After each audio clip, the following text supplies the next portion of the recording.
Press সচিবের এই বৈঠকের বিষয়ে এই যে বক্তব্য, এই যে উল্লেখ করা কথা, এগুলোর মধ্যে কিছু একটা আছে। এখন সেই কিছুটা কি, শুরুতেই আমি কোনো মন্তব্য করতে চাই না। সমস্ত তথ্য আপনাদের সামনে রাখছি, আপনারাই বিশ্লেষণ করুন, সঙ্গে আমিও আছি। দর্শক, আজ শফিকুল আলম তিনি তার ফেসবুক পোস্টে লিখছেন, দ্বিপাক্ষীয় বৈঠকে ভারতের প্রধানমন্ত্রী নরেন্দ্র মোদী অধ্যাপক ডক্টর মোহাম্মদ ইউনূসের প্রতি অত্যন্ত শ্রদ্ধাশীল ছিলেন। তিনি তার কাজের প্রশংসা করেন। বৈঠকে তিনি যা বলেছেন তার মধ্যে একটি ছিল, শেখ হাসিনার সঙ্গে ভারতের সুসম্পর্ক থাকাকালীন আমরা আপনার প্রতি তার অসম্মানজনক আচরণ দেখেছি, কিন্তু আমরা আপনাকে সম্মান জানিয়েছি।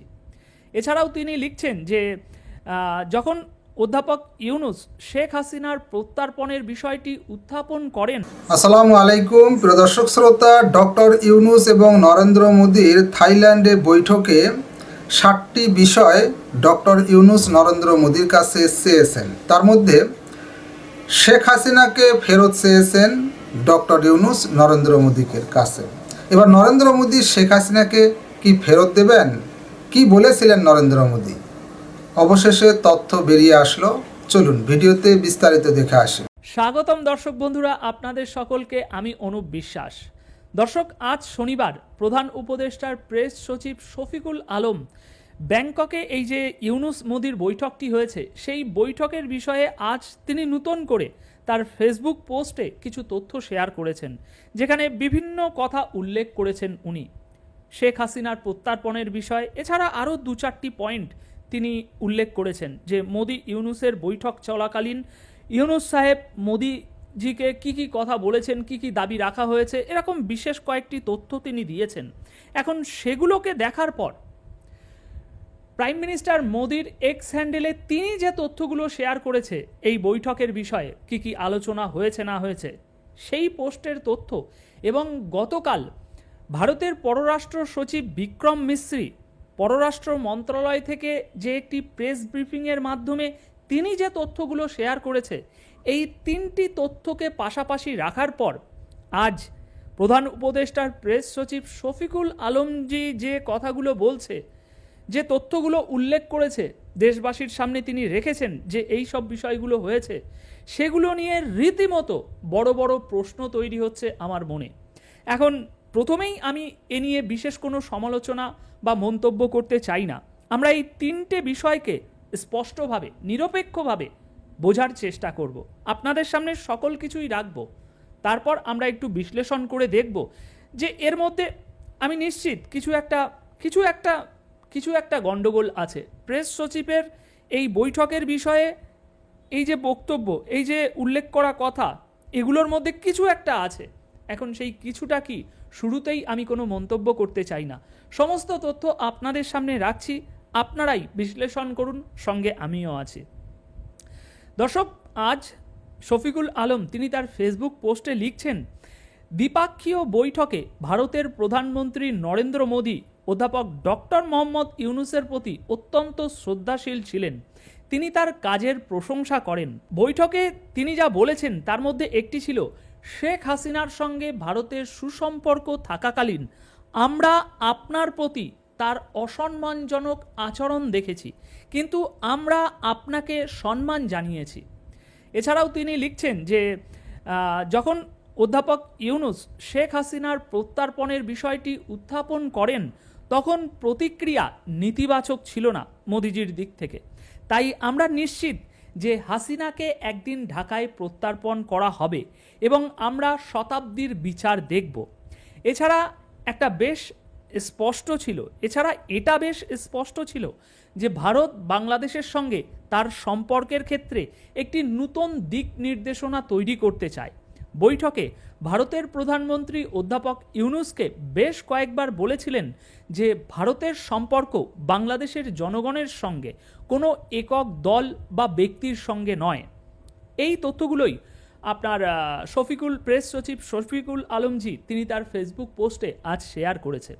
এবার দর্শক, আমরা একটু প্রাইম মিনিস্টার মোদির এক্স হ্যান্ডেলে তিনি নিজে কি তথ্য শেয়ার করেছে সেটা আমরা একটু দেখি, তারপর বিশ্লেষণে আসব। দর্শক, প্রাইম মিনিস্টার মোদি তিনি তার এক্স হ্যান্ডেলে লিখছেন, বাংলাদেশের অন্তর্বর্তীকালীন সরকারের প্রধান উপদেষ্টা জনাব মোহাম্মদ ইউনূসের সাথে সাক্ষাৎ করেছি। ভারত বাংলাদেশের সাথে একটি গঠনমূলক ও জনকেন্দ্রিক সম্পর্কের প্রতি প্রতিশ্রুতিবদ্ধ। আমি বাংলাদেশের শান্তি, স্থিতিশীলতা, অন্তর্ভুক্তি ও গণতন্ত্রের প্রতি ভারতের সমর্থন পূর্ণ ব্যক্ত করছি। অবৈধভাবে সীমান্ত অতিক্রম করা রোধের ব্যবস্থা নিয়ে আলোচনা করেছি এবং হিন্দু ও অন্যান্য সংখ্যালঘুদের নিরাপত্তা ও কল্যাণের জন্য আমাদের গুরুতর উদ্বেগের কথা প্রকাশ করেছি। এটাই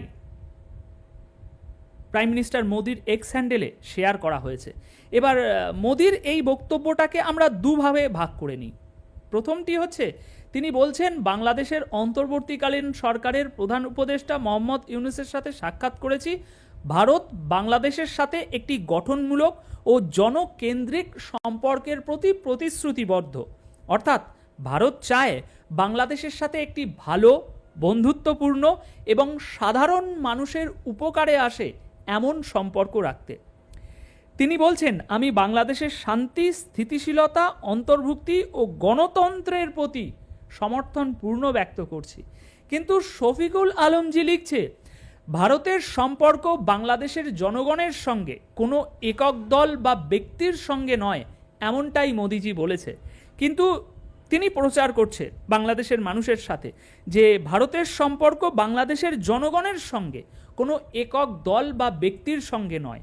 অথচ আমরা মোদিজির যে পোস্ট, সেখানে তিনি যা বলেছে সেটা বিশ্লেষণ করলে আমরা বুঝতে পারছি যে ভারত এখানে বলছে একটি ভালো, বন্ধুত্বপূর্ণ এবং সাধারণ মানুষের উপকারে আসে এমন সম্পর্ক রাখতে। তিনি কিন্তু এখানে বলছেন না যে বাংলাদেশের জনগণের সঙ্গে, তিনি বলছেন সাধারণ মানুষের উপকারে আসে এরকম একটি সম্পর্ক। দ্যাট মিনস যারা সাধারণ মানুষের জন্য কাজ করছে, গণতন্ত্রের জন্য কাজ করছে, গণতন্ত্র এই কথাটা উল্লেখ করা হয়েছে, গণতন্ত্রের প্রতি ভারতের সমর্থন পুনর্ব্যক্ত করছে মোদি। অর্থাৎ যে দল বা যে ব্যক্তি বাংলাদেশের গণতন্ত্রকে সমর্থন করে, গণতন্ত্রের জন্য কাজ করে, বাংলাদেশের সাধারণ মানুষকে খুশি রাখে, জনকেন্দ্রিক সম্পর্কের কথা বলা হয়েছে। তার মানে সাধারণ মানুষের উপকার করে যে দল, সেই দলের প্রতি মোদি সাহেব তার সমর্থন পূর্ণ ব্যক্ত করেছে। কিন্তু এখানে সেটাকে টিপিক্যালি বদলে দেওয়া হয়েছে যে সম্পর্ক বাংলাদেশের জনগণের সঙ্গে কোনো একক দল বা ব্যক্তির সঙ্গে নয়, যেমনটা তাদের ন্যারেটিভ, ঠিক সেই মতোই জিনিসটাকে মোল্ড করা হয়েছে। অন্যদিকে শফিকুল আলমজি বলছে যে মোদি সাহেব ইউনূসের কাজের জন্য প্রশংসা করেছে। কিন্তু আমরা এখানে দেখতে পাচ্ছি প্রশংসা কি করে আসে। মোদি সাহেব বলছে যে আমরা অবৈধভাবে সীমান্ত অতিক্রম করা রোধের জন্য আলোচনা করেছি এবং সবথেকে গুরুত্বপূর্ণ, হিন্দু ও অন্যান্য সংখ্যালঘুদের নিরাপত্তা কল্যাণের জন্য আমাদের গুরুতর উদ্বেগ প্রকাশ করেছি। অর্থাৎ আমরা পরিষ্কার দেখতে পাচ্ছি মোদিজি বলছে যে সংখ্যালঘুদের নিরাপত্তার জন্য আমি উদ্বেগ প্রকাশ করেছি।